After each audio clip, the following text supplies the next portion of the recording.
You're live.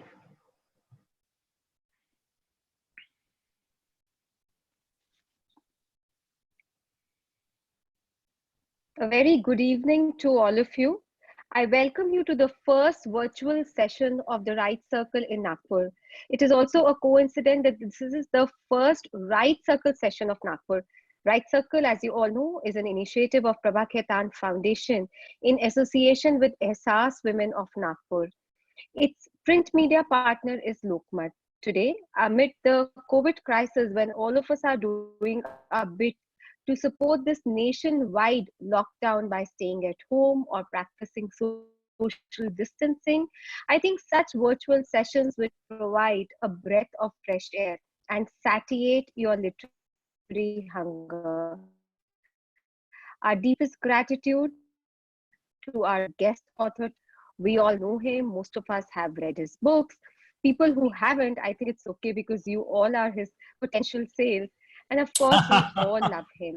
A big thank you to the back end team of Prabha Khaitan Foundation, Manisha, Anandita, Joyita, who make this possible.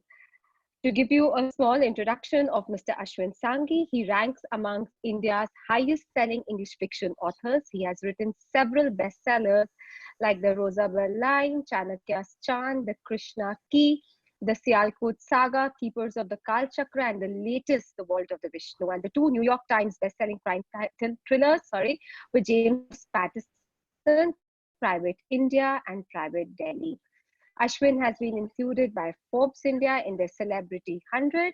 He's a winner of the Crossword Popular Choice 2012, Amazon India Top 10 eBooks 2018, Bangalore Lit Fest Award 2018, and the list goes on and on. Ashwin also has another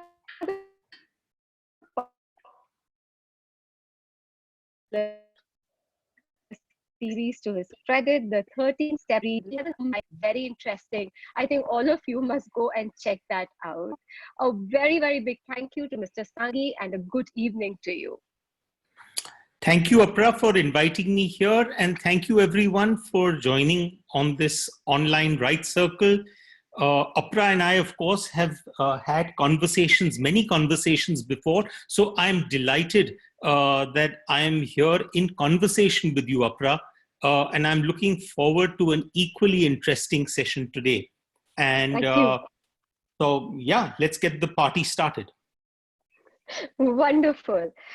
So the first question, of course, this question so many times people have asked you, but I would want the audience to know that a businessman in the day and by the night it's a writer. How do you balance the beauty of these two diverse worlds, creativity versus the strategic decision making? Well, for me, it comes almost naturally because while there was one part of me which was always creative as a child, but there was another part of me which was basically trained for the world of business. When I was very, very young, from almost age 12 or 13, I mean, let me just give, for those who are not familiar, the background is basically that my mother is a Baniya from Kanpur. My father is a Marwadi businessman from Jodhpur. So the Marwadi Baniya combination, as you know, is a very deadly one. Of course, when children are usually born, there is always a desire to make sure that they, sometimes will recite a little verse from maybe the Ramayana or from the Gita, or maybe a verse from the Quran. But of course, in Marwadi circles, this happens actually in the form of two magic words, which are known as debit and credit. So every child those two words are recited, debit and credit. The idea being that the child will grow up in order to be a good businessman. And of course, I would, by the way, I'm sorry, Apra, whenever you need to shut me up, please shut me up, because I have this habit of making my own diversions. But when I was researching the Vault of Vishnu, I came across this very interesting story about the merchants of Samarkand. And when children were born in those families, they had this very interesting tradition where they would touch a drop of honey to the tongue of the child, and they would touch a drop of glue to the palm of the child. And of course, the idea was that this child should grow up with all the sweetness of the ability of a salesman to be able to sell anything to anyone. And of course, a very sticky palm so that gold coins would stick to the palm. So my upbringing was actually a lot of that, training for the world of business. I was educated at Cathedral School. I went to St. Xavier's College, where I did a degree in economics. Went to Yale University, where I earned an MBA, and that too in finance. Came back, ran businesses for almost the next 15 odd years. But while all of that was going on, the other parallel part of my life was my Nanaji, who lived in Kanpur. And Nanaji had this wonderful tradition of sending me a book every week to read. And of course, when I would go to my father's office to learn how to maintain the Bahi Khata, there was a old Munimji out there, and he would always tell me that, bookkeeping was more important than book reading. And that if I had to read, then it was better to read a balance sheet. So I would go back to Nanaji and I would ask Nanaji that, this is what the old man is saying. So what do you feel? And he would say that, beta, in your life, remember one thing, you are a businessman, you will always run after Lakshmi because that is in your nature. But the relationship between Lakshmi and Saraswati is a very strange one. Lakshmi wants to be wherever Saraswati goes. If she's in this room, then Lakshmi wants to be in this room. If she leaves this room, then Lakshmi also leaves the room. So he said, if you even are going after Lakshmi, he said the short way of being able to get Lakshmi is by going after Saraswati. And of course, in our good old Indian tradition, in our tradition of Hinduism, when Lakshmi and Saraswati sit together, the only deity that can sit between these two goddesses is Ganeshji, which probably explains why Ashwin Sanghi looks the way he does, because his entire effort has been devoted towards having Lakshmi and Saraswati on either side. But in that sense, the balancing of Lakshmi and Saraswati comes almost effortlessly to me. And therefore, you will find that in my life that it hasn't ever been really a huge issue in terms of, on one hand, suddenly on one given day, I'm focusing on the rational business end of things. And on other days, I will be focusing purely on the emotional and the poetic and the creative side of things. I think that balancing of masculine and feminine energies comes almost naturally to me. Oh, amazing. I think so now we understand the, how between Lakshmi and Saraswati is Mr. Ashwin Sanghi placed right there. Wonderful. So what do you consider yourself as, an author or a writer? Neither actually, Apra, because the truth of the matter is that if I was to consider myself an author, then in that case, maybe I wouldn't really be able to have this conversation with you, because the entire focus would be on getting the words onto a page. On the other hand, if I was to consider myself a writer, then frankly, there are many, many people who are far better writers than me. Frankly, I'm a poor writer. Fairly good, fairly decent rewriter, but not a good writer. What I am good at is telling stories. So I consider myself to be a storyteller. And I can do a pretty darn good job of telling a story. And even when I sit down to write a book, the way I like to think about it is that I'm sitting in a almost, जिसे कहते हैं ना जमघट, कि 10 लोग 15 लोग पास में बैठे हैं, मैं कहानी सुना रहा हूं, and they are all very interested in that particular story, and the story is so interesting that they don't want to get up and leave. It was that the Hollywood director Hitchcock who said that the length of a movie is related to the endurance of the human bladder. With a great story, you should be able to endure, no? You should be able to endure. I like to imagine that in that circle of people who is around me, there are 3 or 4 people who really need to get up and use the restroom, but they don't because the story is so compelling. It is so interesting. So I don't see myself as an author. I don't see myself as a writer. I only see myself as a storyteller.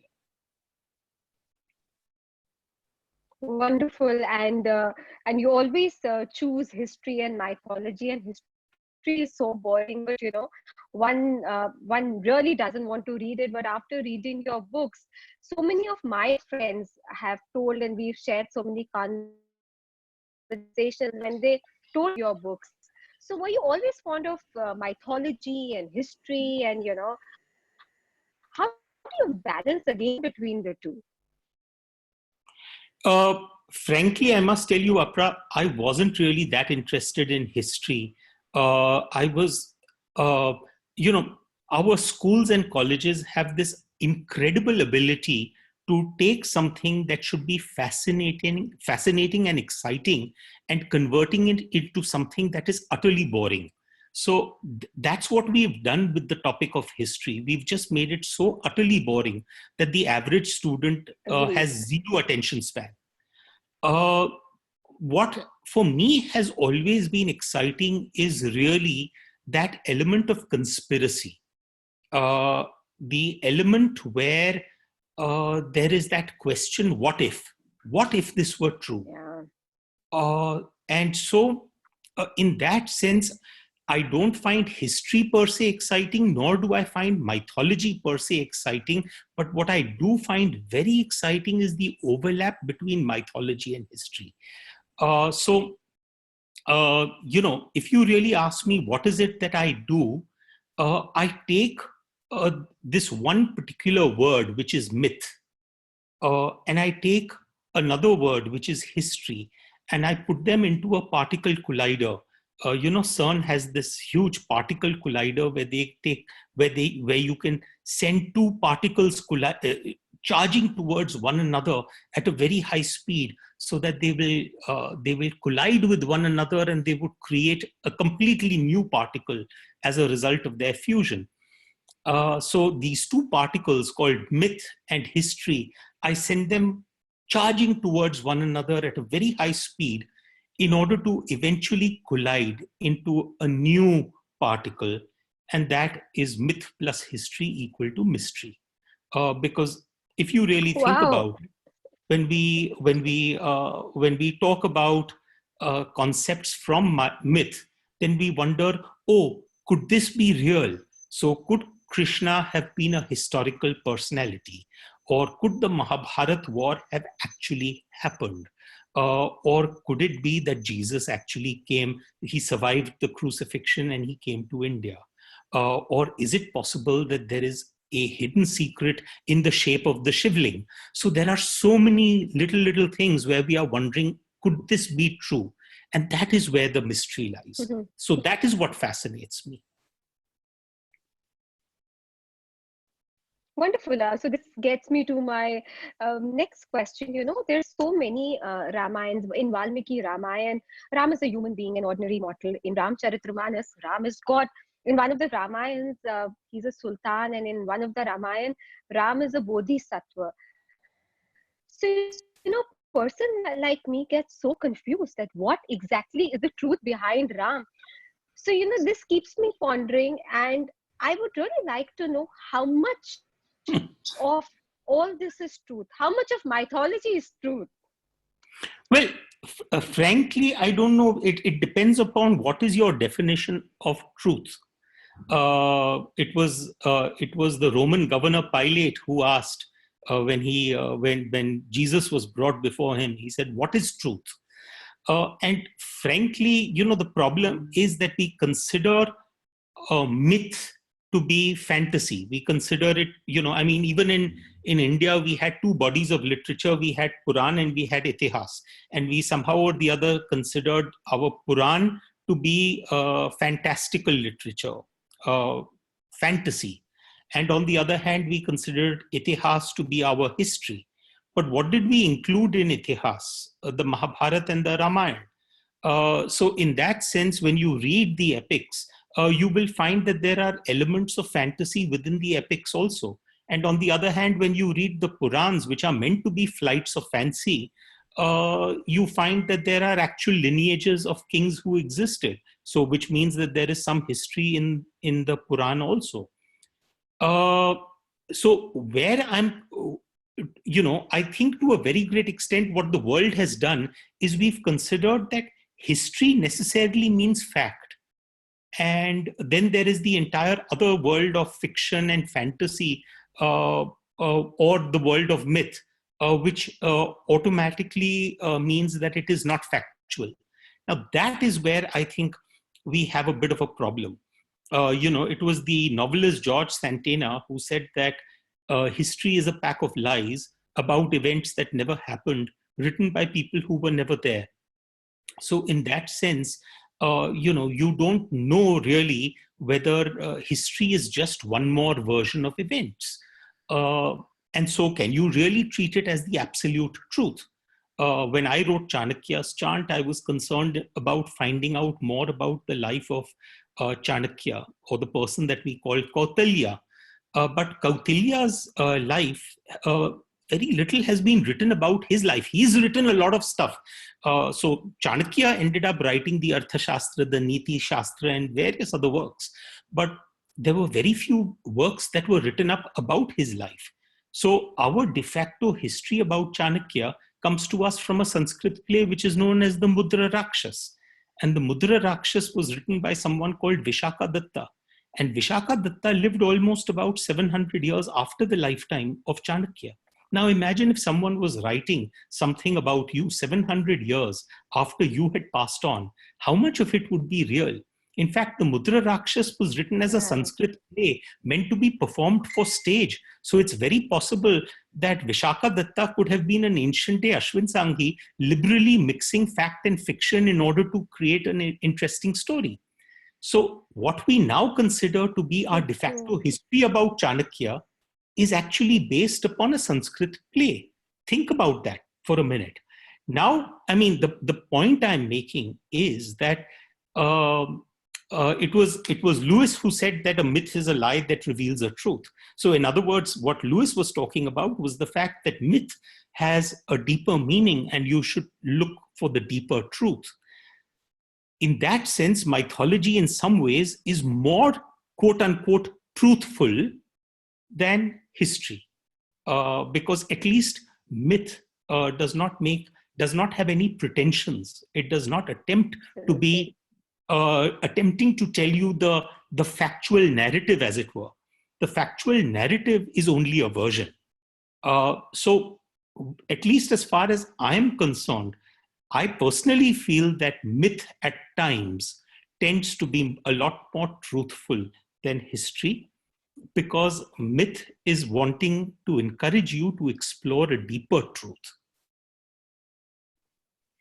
So do you think that are there any lessons from ancient India which we haven't learned correctly? Well, I think there is a lot of, first of all, I think one part of it, Apra, before I answer that question, I have to say one thing. I think to a very great extent, there's a lot of, politicization that has happened of our ancient learnings. So you have one camp which says that, listen, anything and everything that came from ancient India is irrelevant. I mean, we should be living in the present and the future, and we have no business going back to our Ved and our Purans and our Upanishads and our, it's all utterly irrelevant. And then on the other hand, you have one camp which says that anything and everything that is meaningful has emerged from the ancient, which is equally wrong. The problem is that equilibrium position has been lost somewhere along the way. That there is some value that we can take away from the ancient, but there's also a lot of the ancient that we need to ignore. So I would like to preface the answer with this position. Now, second, as far as are there things that we have ignored? Absolutely. There's a lot of ancient learning that has been ignored. but there is also a lot of ancient learning which unfortunately remains in our memory. Like, for example, we seem to have somehow or the other internalized the Manu Smriti, because a lot of the issues that we are facing today in our Mm-hmm. world are related to, for example, the caste system, or for example, misogyny. We seem to have forgotten how important Shakti was in our lives. We've become an extremely male-oriented society, despite the fact that we worship Durga in our temples, but we don't know how to treat Durga in our real lives. So there is a lot of stuff that we need to bring back into public discourse. But how do you bring it back into public discourse? To my mind, one of the easiest ways of doing that is to bring it into popular fiction. And that's precisely where Ashwin Sanghi comes into the picture. Mm-hmm. Wonderful. And this was so beautiful that you give a formula of God in Krishna Ki. I've never come across a formula of God, and you say that God is equal to infinity minus K. Would you like to talk about that to our viewers? Sure. So, I mean, there are a lot of people who've asked me that, listen, Ashwin, first of all, do you believe that there is something called God? And in fact, Mm-hmm. this became a very interesting talking point when one of my favorite authors, Dan Brown, happened to be here in India sometime around 2014 or 15. And we ended up having a very, very extended conversation, over dinner. And I think it was probably a couple of hours into the conversation that he asked me, he said, "What is your definition of God?" And I wrote it down on a napkin. G is equal to infinity minus K. And of course, then Dan went on to ask me, okay, what does this mean? And I said, well, G is really what we call God, or the divine. And infinity is the entire Brahmand, the entire universe. That is what infinity represents. And K is the extent of human knowledge, uh, the amount that we as humanity now know. Now, why am I saying that G is equal to infinity minus K? Because if you look at the ancient Egyptians, they saw the sun rise in the east and they saw it set in the west. They didn't know what the sun was. So they said, well, the sun is actually Ra. He is the sun god. And he gets up in the morning and he travels in his chariot across the skies. And at the end of the day, he is tired. And, so he goes to sleep. And so during the day, when his chariot is traveling across the skies, that's the time we have the day. And when he goes to sleep, we have night. And then later on, of course, we had people like Copernicus and Galileo and everyone coming along and saying, listen, the sun is a giant ball of fire. And, the planets revolve around the sun. And suddenly poor Ra, or Surya as we called him, lost his divine status because suddenly we knew the sun for what it was. The point is that divinity in that sense is the unexplained, the stuff that we don't know. But you know what, Apra, what is very fascinating about this particular equation is we've all learned in mathematics that when you have infinity on one side of the equation, then the result on the other side of the equation will always be indeterminate. So I think what we really have going for us, because we somehow seem to think that, well, if at some point of time, K could become infinity, where human knowledge could become infinite, then there would be no place for God, because God would now become infinity minus infinity. But the truth of the matter is that any equation which has infinity on one side, the result will be indeterminate. And that is great, because there should be things in our world which we cannot understand, which we cannot explain. And so we attribute it to a higher power. Today, we are going through this entire COVID crisis. One of the strongest things that we have going for us in India, with all of our problems, is the fact that we are an intensely spiritual nation. And so to that extent, we will find it easier to deal with this particular problem. So when I talk about G equal to infinity minus K, I'm actually saying that, hey, listen, it's better that human knowledge remains limited to the point where there is still some room for God. Absolutely. So the true. eternal question which we've always asked is that, did God create man or did man create God? And Great God. there are those who look at a stone and say ye shivling hai, and there are others who will Hmm. go and look at that same shivling and say ye patthar hai. Which one Hmm. of these is right? Uh, so the way I like to think about it is that there is a higher power, and that higher power, what we cannot explain, is the room that we have left for what we call God. Absolutely. So, so true. So this brings me to two questions. One about Dan Brown.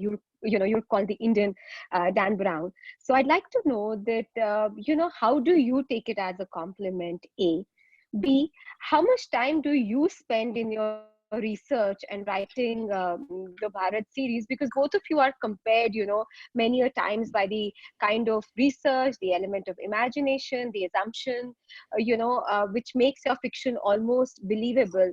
So, how much time do you spend in your research, and how do you take it as a compliment? In fact, you got a chance to interview him. How was the experience? So that experience was beautiful because he was doing what was known as the annual Penguin Lecture in India. So he did one lecture in Delhi and one in Bombay. And then Penguin came back to me and they said that, listen, if he's going to be at the NCPA doing this entire thing in front of 1,100 people, then we would like him to be in conversation with the Indian Dan Brown. So, would you be open to doing that? And I said, of course, I mean, it's the opportunity of a lifetime. I would love to have a conversation with him.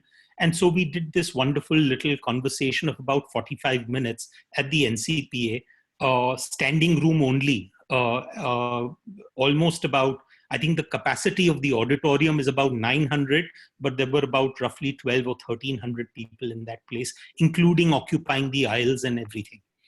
Um, Mhm. we had this conversation for 45 minutes, and after the session was over, he asked me, he said, what are you doing for dinner? And so we went over to the Oberoi Hotel next door, and then we sat there from about 9 o'clock at night till about 2 a.m. in the morning. And so during those 5 hours, we talked about anything and everything. Mhm. uh, and I have no problem being called the Indian Dan Brown because I find it very, very flattering. I'm probably one of Dan Brown's greatest fans. And had it not been for the Da Vinci Code, I probably would not have written the Rosabal line. So, in that sense, I have, people think that would he have an issue with being called a Dan Brown? I have a problem with the labels that are attached in general. So that this is the Indian Dan Brown, this is the Indian John Grisham, this is the Indian Jeffrey Archer. I think we as a country need to get over those hang-ups. But per se being compared to Dan Brown, I don't have Absolutely. a problem with it, you know. And second part of it is in terms of the fact, Okay. the second part of it, Apra, is in terms of the process that I follow and what I do in terms of my writing. Well, I mean, right now you're seeing me sitting in my study. So this is where I do my reading, my research, as well as my writing.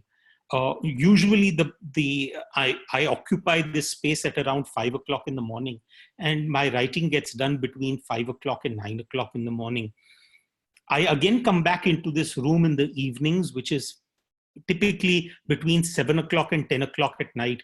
And that's the time when I'm normally doing my reading, my research, collating material for the next book, and so on and so forth. And typically, it takes me about 2 years to write a Bharat series book.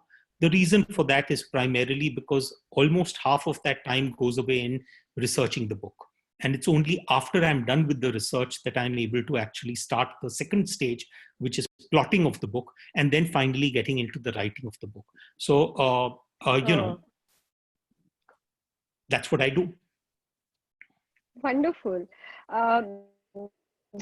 So, of course, I'm going to go to the 13-step series. But before that, I'd like to ask you, when you wrote The Keepers of Kalchakra, what got you attracted to the quantum theory and the quantum entanglement?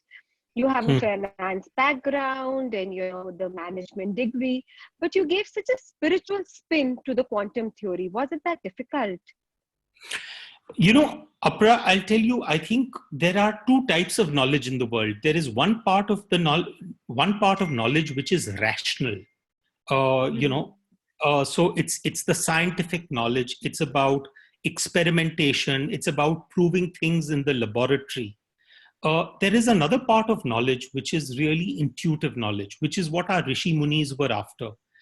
They realized Hmm. that ultimately, I mean, if you look at, let's say, for example, the Rig Veda talks about the sun traveling at a speed of 2,202 yojnas in half a nimisha. Uh, that translates into the modern speed of light. Now, the rishis did this without any modern equipment, without telescopes. How did they do it? The only way that I can explain that is through intuition, that they had a higher level of intuitive knowledge about these things. So while today's scientists are dealing with the outside world and trying to explore the planets and the universe through the telescope, these guys were looking inwards and they were trying to see the entire universe by looking inwards. Um, and I find this Hmm. part of it very interesting. And this is what really led to the Kal Chakra. The keepers of the Kal Chakra was born actually out of a nightmare. The nightmare was really, it happened one particular night where I woke up in the middle of the night, completely drenched in sweat. It was so scary. And I found it difficult to go back to sleep. And normally, I'm not able to remember my dreams the next day. So it was so real and so vivid that I made a note of the dream. And the next morning, I discussed it with my wife. I said, Anu, this is what happened at night, and this is what I saw, and it felt so real. And it it popped open a question in my head, that could it be that what I had experienced at night, that dream that I saw, could that be my real life? And could it be that what I experience in my real life, that could be my dream state? Of course, the rishis always talked about this, that what we are going through in our lives in itself is in the nature of Maya, illusion, dream. So I wondered that could this be the dream and could the dream be the reality? And that took me into the notion of the fact that could there be, in some ways, could there be two lives that I'm leading? And could it be that this is very similar to the concept of two particles being entangled along great distances? So, in the world of quantum theory, you have the concept of quantum entanglement, where you could have one particle sitting in New York City and another particle sitting in New Delhi, and both behave identically to one another. Uh, their velocity, their spin, everything is the same, except for the fact that one is the twin of the other, and the spin, the direction of the spin is opposite. So if one is spinning from east to west, then the other is spinning from west to east. So I thought to myself, I said, could these two mirror images also happen in real human life? That could you have a quantum twin sitting somewhere else? And then I realized that, hey, listen, the fact of the matter is that our Rishi Munis and our quantum theorists are actually searching for the same stuff, but in different ways. So I'm realizing gradually as I'm Yes. becoming a little more, I when I say that I'm becoming wiser, it doesn't mean that I'm actually becoming wiser. It just implies that I'm realizing how little I know. But isn't it possible in some ways that every great philosopher needs to be a little bit of a scientist, and every great scientist needs to be a bit of a philosopher? And there is a meeting ground for science and philosophy. And that is really the meeting ground that I'm exploring through Keepers of the Kal Chakra. Wonderful. For our viewers, I'd like to share that on the 9th of March, you can go in the archives, 9th March 2020, the Times of India. Ashwin has a beautiful piece written on the quantum theory of ideas. It's a very, very beautiful piece. I loved it. And thank you so much for sharing that piece with me. Thank you, Apra. I'm so glad that you liked it. A lot of people actually wrote back after that article was published, and they said that, I mean, why is it that uh, we can't think about ideas and thoughts, uh, with that framework, that everything does not need to be crystal clear, everything does not need to be compartmentalized, that haziness is okay, because the universe in general is a hazy place.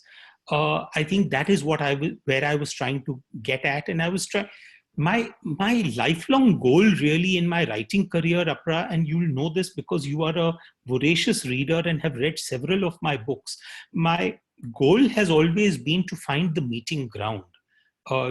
Even when I wrote the Rosabal line, and I wrote about the fact that Jesus may have survived the crucifixion and come to India, some people thought that maybe he is attempting to be just blasphemous, that he is attempting to say that no, the resurrection did not happen. On the contrary, I was trying to actually explain that, the two individual streams, which are the Abrahamic and Dharmic, which are considered to be distinctly separate, there is actually meeting ground between them. And that is what I have tried to do with each of my articles and books, to try and explore the commonality. The stuff that unites us is far greater than the stuff that divides us. And that's really what I've been trying to get at. I remember from Abraham to Brahma and, Sara Absolutely. to Saraswati, how Absolutely. beautifully, you've kind of, described that. Uh, It was and actually a beautiful thing. No, absolutely, Apra, and it is those connections, that ancient connectivity, which will allow humanity. I mean, today, now, for a moment, when this entire world is in a state of lockdown and crisis, you suddenly realize that, the blood flowing through my veins is the is not Hindu blood or Christian blood or Muslim blood, and we've all got to fight this crisis pretty much together. Uh, and so I think sometimes, unfortunately, we as human beings need an external threat in order to be able to bring us all together. And at least during the most divisive of times, my effort has been that let me try and explore all the little things which could be, that, those points of origin, as it were, the points of connection, as they were. Because I'm not saying that you in any way try and whitewash history. That you shouldn't do. I believe we've done that for too long. So in fact, that in itself results in a lot of anguish, and it can cause immense problems as we go along. So our effort, in fact, should be that, hey, listen, you have a version of history and I have a version of history, and there could be three other people who have different versions of history. Let them all come to the fore, so that we understand that we are talking about a multi-dimensional issue. But I do believe that we need to find areas which are the commonalities, where there is a possibility for humanity to come together.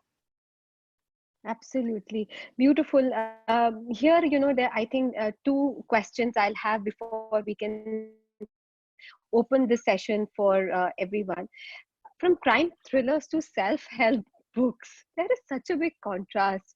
How did you manage this, and how did you decide to write this series?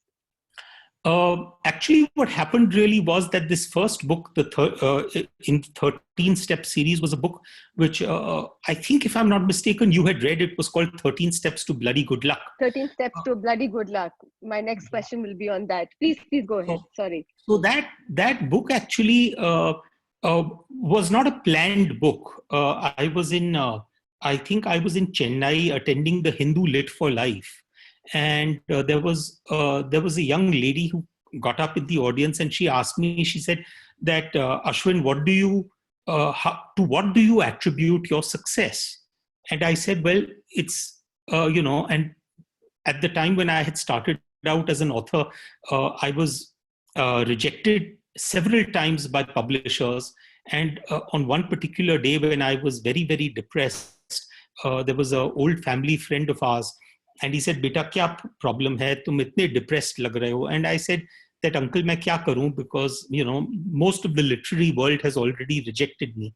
So he said, "Remember one thing in life, 99% is about luck." So I said, "What about the 1%? 1% must be hard work, talent, management, efficiency, networking, resources. So many other issues come into the mix." So he said, "No, that 1% is known as bloody good luck. So 99% is luck, 1% is bloody good luck." Very good luck. And I narrated this story to the young lady at the Hindu Lit for Life in Chennai. And then she followed me outside the auditorium once the session was over. And she said that, "Ashwin, if it's all about luck and bloody good luck, then in that case, why should I work? I may as well sit at home, watch television all day, and wait for my bloody good luck to kick in." And my publisher, Gautam Padmanabhan, was standing next to me, and he started laughing. And he said that, "I think that she has asked you a very valid question, and you need to explain what is meant by bloody good luck." And that resulted in this very small book, which is almost 1/3 of the length of my ordinary books, and which was to demystify the concept of luck. Now, we hadn't expected that that book would do very well, because it was a very offbeat sort of topic. And that too, I was writing in the world of self-help and nonfiction, which was very unlike the stuff that I'm known for, or for which my readers love me. That was very, very different. So we printed only a few thousand copies, but they got over so quickly. And the book went into multiple print reruns. And before we knew what was happening, we'd already gone into lakhs. So that's the time when my publisher came back to me, and he said that, "Listen, if you could demystify something like luck, then there must be so many other topics that need demystification." So I said, "Yes, but I'm not an expert on them." So I said, "If you ask me to demystify something about health, for example, I don't know how to do it. I've led an exceptionally unhealthy lifestyle, sitting at my chair all day long, smoking my cigars and drinking my whiskey. So, I'm the last person who should be talking about that sort of stuff." So he said, "No, let's collaborate. Let's find people who have the knowledge, but don't have the storytelling ability. So, and then you bring in the storytelling capability in order to craft that into a book." So we ended up picking up 4 or 5 topics initially. One was, the first book that came out was a book on wealth, 13 Steps to Bloody Good Wealth. Then we did a book on health. We did a book on parenting, a book on academic performance, on marks. We have 2 or 3 titles in the works right now. So eventually this will take on the shape of really people bringing their vertical domain knowledge, and me simply helping them in terms of being able to craft it into a story. But let me ask you, is co-writing an easy task, or is it that difficult? No, co-writing is not difficult, provided that you lay out a roadmap before you start co-writing, so that everyone knows precisely what they are supposed to be doing. So how do you do that? So for example, in the case of, I wrote 2 books, both of which became New York Times bestsellers with James Patterson. Both were crime thrillers. One was called Private India, and the other was called Private Delhi. In both instances, we had already established certain ground rules. There were 2 writers, A and B. A would write the plot outline. It would go to B. B would have a chance to revise the plot outline. It would come back to A. A would, after revision of the plot outline, then B would write up the first draft of the manuscript. And it would then go back to the guy who wrote the plot outline in order for him to be able to do work on the manuscript. And this way you would have sort of a division of labor, where one person is doing a plot outline, one is doing a first draft, one is doing the second draft. And that worked very well for both of those books. In the case of the 13 Step series, the way it works really is that I expect my co-author actually to be bringing in the research skill, the knowledge, which will help us to be able to craft that story. Once that initial research has been done, then we decide on what are the 13 key parameters that we want to be talking about within that space. Because after all, the series is called 13 Steps. So we 13 craft steps. that jointly. Then the first draft is written by my co-author, and then the second draft is eventually mine. So it Super. works. Yeah, I yeah. think the difference is कि अगर आप गाना गा रहे हैं and you are performing, then you have the ability to be able to either do it individually on your own, or you have the ability to be able to sing as a jugalbandhi with someone else. Uh, Similarly, in Western singing, you could have a solo performance, or you could be part of a choir. Good. Now, if you are part of a Yeah, choir, then you have to not only watch your own notes, but you also have to watch everyone else's notes. So, in that sense, co-writing is a little bit absolutely. like two people setting out from Delhi and Bombay, but they have set out without a map. Now, that is terrible. You can't do that. You both parties have to have a map, and they have to know which is that midpoint at which they will meet, and what is the date on which they Absolutely. will meet. The idea being that then they can Absolutely. plan their moves accordingly. Absolutely. Very true. So, can we open this session, because I can go on asking so many questions? Can we have this session open, Manisha? Can we ask questions to the audience? If anybody has a question, kindly raise your hands. Manisha, who's helping us, will unmute you, and you could ask your question. In the meanwhile, while Manisha is doing this, I'd also like to tell the viewers that please go and follow Ashwin on Insta. It is a wonderful way, the way he brings up so many videos, and for the recent book also, you have a small little video on YouTube, and the kind of music you're using, it seems as if we're about to watch a film or something. So it's a very, very nice way he brings his books. So on Instagram you can follow Ashwin, and of course on YouTube also. Thank you, Apra. That's so sweet of you. You're doing more marketing for me than I'm doing for myself. Thank you. Okay, so any questions, Manisha? Do people have questions? Okay, let me see. I can. Okay, sorry. Yes. Yeah, so we have Mr. Namit here. I think Mr. Namit, you can actually like say a question out loud. We can hear you. Sure. Can you guys hear me? Yes, Namit, I can hear you. Hi, Good to Ashwin sir. Hi. It's been an honor to hear you for so long. And it's Thank you, Namit. wonderful how you manage your business and how you manage your writing. Thank you so much, Namit, and I hope that you and your family are doing well.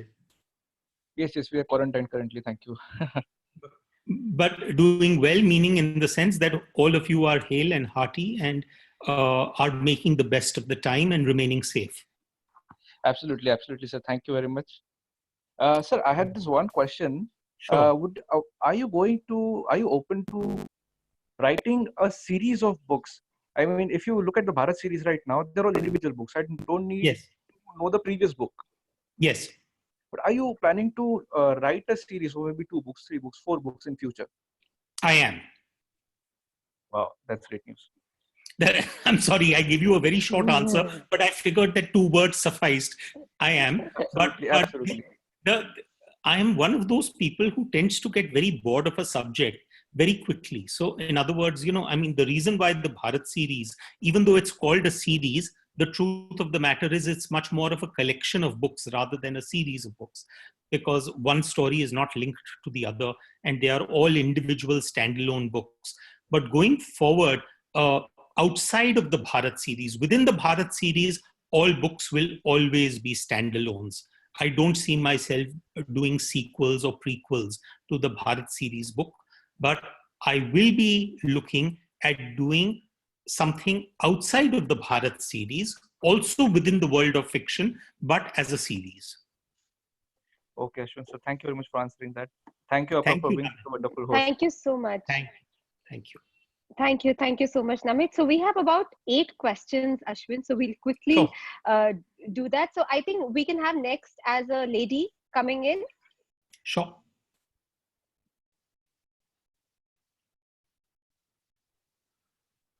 Manisha? Hello, Manisha, can you hear me? Yeah, I can hear you. I'm just putting someone online. Okay. I've got a new window opening up which says Madhavi Naidu. Yeah, hi. Can you hear Hi. me? Yes, I can Hi. hear you, Madhavi. Hi. Yeah, it's been really wonderful hearing you, and I really enjoyed the session. Thank you so much. Yeah. Thank you for being here. Thank you. And my question is, I mean, I do read a lot of mythology. So Sure. both you and Devdutt Patnaik use mythology as a base. And at the Yes, same time, your style is totally different. But absolutely. what, according to you, are any similarities between both of you, if any?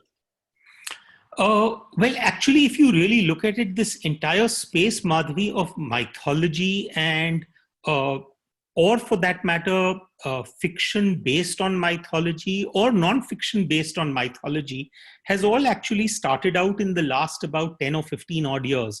I would consider the precursor to all of this as probably Ashok Banker, who made mythology quite popular before any of us came on the scene.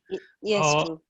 and then after that, of course, Devdutt came on, and Amish, myself, started out roughly the same time. And today, of course, you now have a plethora of authors, including Anand Neelkantan, including Kavita Kane, and so many others who are writing in this space. Chitra Banerjee, Divakaruni. I mean, there's just a large number of people who are working within this space. But each one, if you notice, is taking a slightly different take on it. For example, the way I see a person like a Devdutt is basically trying to simplify what are the fundamental core principles that emerge from our philosophy and from our mythology. So I see him as a great simplifier in that sense, that making something attainable and reachable for today's younger generation who otherwise would not have the patience to be able to understand it.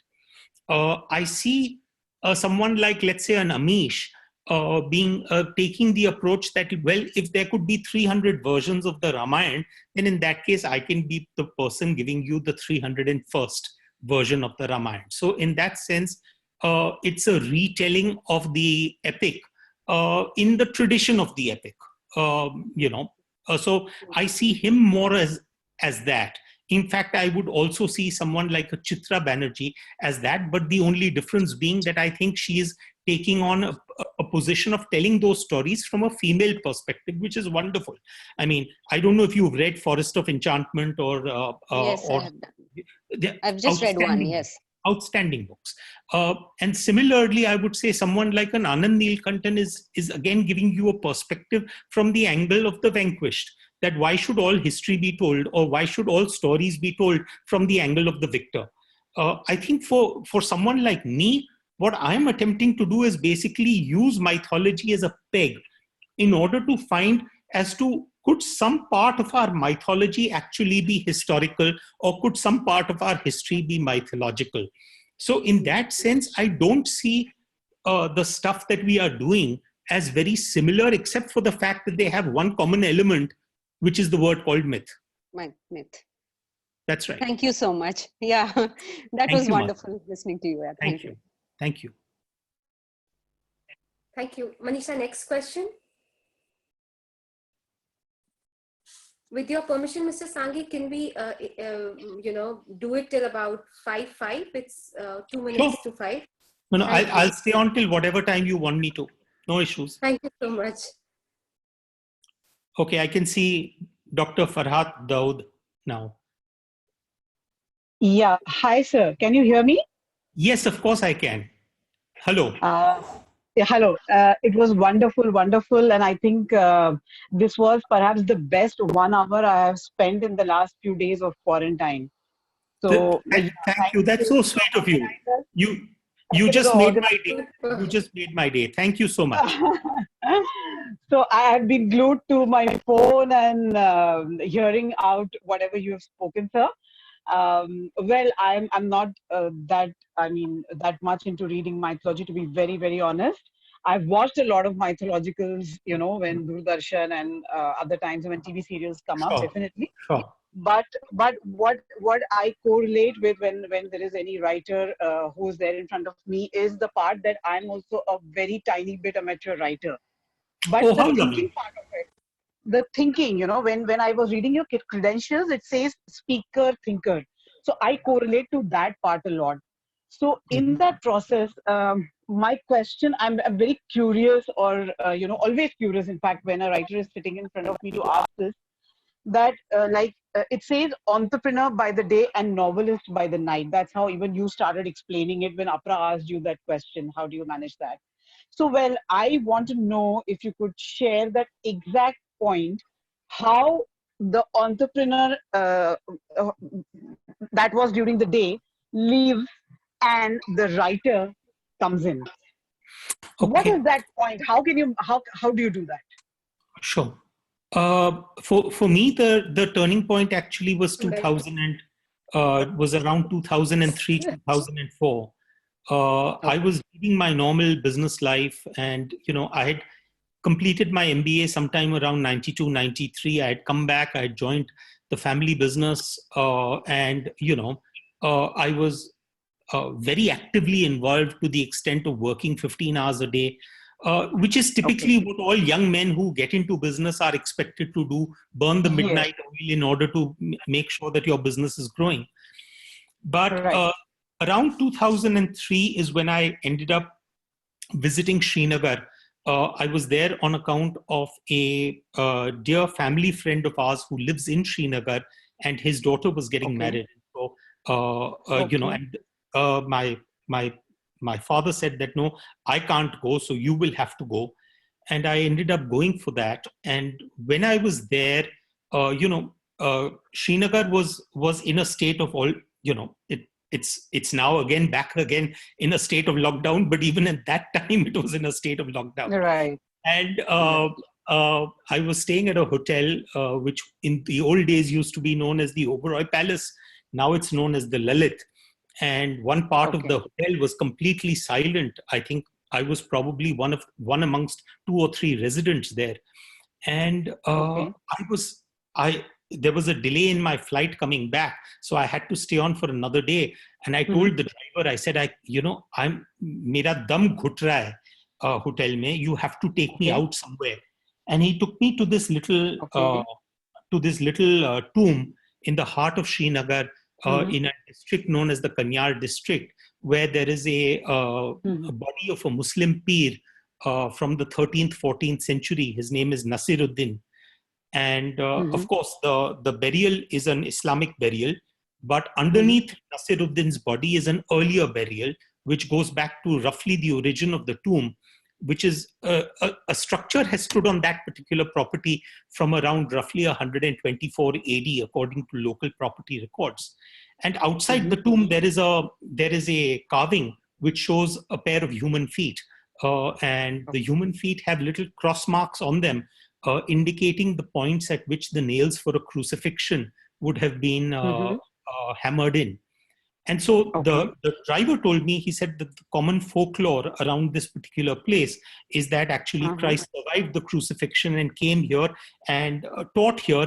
He was called by the name of Yusasaf, and he actually was buried here, Oh, oh. several thousand years ago. And Mm-hmm. my friend Amish Tripathi and I have always had these conversations about whether we as authors go out looking for stories or do stories come looking for us. Come This to was one of those situations where a right. story came looking for me. And I was completely fascinated by it. And for the next 1.5 to 2 years, there was really nothing else that I could do except for exploring this particular story. Oh. It reached that point where eventually my wife said that, listen, you've spent 18 months researching. Don't you owe it to the rest of the world to be able to tell this story? And that's when I, for the first time, sat down to Oh. actually convert that into sharing with the Okay. world that particular story. Till then, I had never written anything longer than a couple of Okay. pages. So that was the actual transition point Mm. between businessman and writer. Superb, superb, sir. That was absolutely encouraging and motivating. And Thank you. I thank you so much for sharing that with me. That will stay with me definitely. And I Thank love you the way so you much. put that myth and history particles charging towards each other to create mystery. That was superb, sir. Thank Thank you you. so much for enlightening us. Please stay happy. Please stay healthy. Please stay safe. God bless. Thank you. Thank you, you too, sir. And thank you, Apra, for doing such a wonderful job of hosting this. Thank you so very much. Thank you. Manisha, can we Thank you. have, I think, 2 more questions? Questions? Yeah, we have, I can see the name Amit.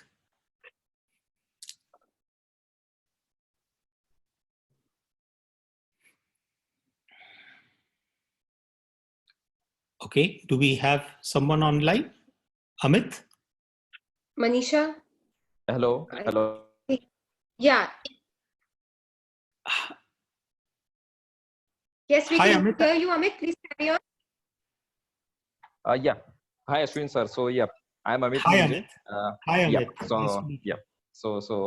Thank you for sharing a valuable inputs and the experience that you have sharing with us. So my question is that uh, so I'm a part-time writer basically, and Okay, I have written a short story of around 30K, okay, 30K words, and so I haven't copyrighted that particular whatever the thing I have written right now. So okay. can you please tell me that how should I publish the polished version of the same? Is there any way where should I Uh, can reach out? Yep. yeah, of course. What I would suggest you should do, Amit, is if you can email me. My Mm-hmm. email is widely published. It is simply mail, which is mail at Okay. ashwinsanghi.com. If you can Okay. email me, I have a document which runs into about roughly 8 or 9 pages, which talks Okay. about a lot of the questions which first time authors have, that Okay. how do I edit my work, how do I polish it, what are my Right. publishing options, what do I need to do in terms of copywriting. There are Right. many questions that come up, and at the time when I Right. started out, there was no one to answer them. And so I Right. consider it in some ways my karmic duty to be able to answer those questions for the next lot of writers who come into the world. So Right. I'll be happy to send that document to you, which may be able to give you a little bit of direction in terms of what Uh-huh. should be your next steps. Right, right, right. So, yes, sir. So, this will be very much helpful for me. I will shoot out a mail to you and Sure. you can send me the document, right? Thank you, Amit. All Yeah, the very thank you so best much, to sir. you in your endeavor. Take care. Thank you so much, sir. Take care, you too.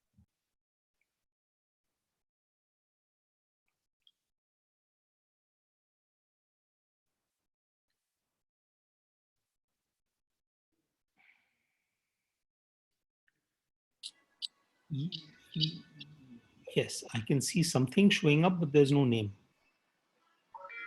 So we have Jyoti online. Jyoti, Hi, Yeah, Jyoti. hi. Hi, can you hear me? Yes, I can hear you, Jyoti. Can you see me? I can see a starburst in place of your name. Okay. Okay, well, I can see you very well. This has Wonderful. been so interesting. I would Thank- have given anything to have met you personally. no. We, Inshallah, that will also happen at some point of time. But we are living in difficult and challenging times. So it will probably happen because I think you're related to Deepa, Deepak who? Deepa Sanghi. Of course, Deepa. absolutely. She's my cousin. Yeah, she was my friend in Sydenham. Oh, how wonderful. Wonderful. Now, that's I the came for icing a on the wedding. cake. So that's the icing And on the cake. Wonderful to meet you. yeah. Wonderful to meet you too. Now, my question is that you said myth plus history is equal to mystery, right? Sure. I Sure. feel you have done myth plus mystery equal to history. The Okay. reason being, you have such a prowess over the language, and you have to be having a very inquisitive nature to write so well, and to convince a person that these things have really happened. Have you Yeah. never been influenced by any recent person to write a biography on them? Okay. Last Jyoti, 200 yeah, years, 500 years. sure, sure. Jyoti, first of all, I like to always remember one thing, that I am a fiction writer. So I don't make, so much as I'm very honored that you said what you did right now. But the fact of the matter is that if you're reading, let's say, hypothetically, a book like, let's say, Chanakya's Chant or the Krishna Key, or for that matter, the Vault of Vishnu, I don't consider them to be anything other than fiction. I Yes. utilize the props of history, mythology, uh, Indian culture, economics, politics, all of those are simply pegs. The way I like to think of my crafting of stories is that I take lots and lots of material, which constitutes pretty much, you could say, the structure, the columns and beams of my construction are all of those pegs. And then on that, I add my brick and mortar and plaster, which is where the fiction comes in.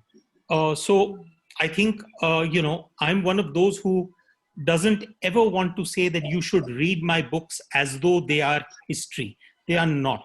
And substantial liberties are taken because it's the world of fiction. To answer the second question, that have you considered writing, within the last, let's say, 200 years on a character? Well, some of my books, by their very nature, tend to be biographical. Like, for example, let's say Chanakya's Chant. One half of the story is dealing with Kautilya. So in that sense, it's biographical. But can I see myself writing on, let's say, one single character, like, let's say, hypothetically, taking a character like Shivaji and, writing a book about him, which does not have necessarily all the elements that excite me. I mean, the stuff that excites me includes stuff from myth, from history, from science, from philosophy. I get it. Yeah. So that is where for me, any book typically takes anywhere between 1.5 to 2 years to write.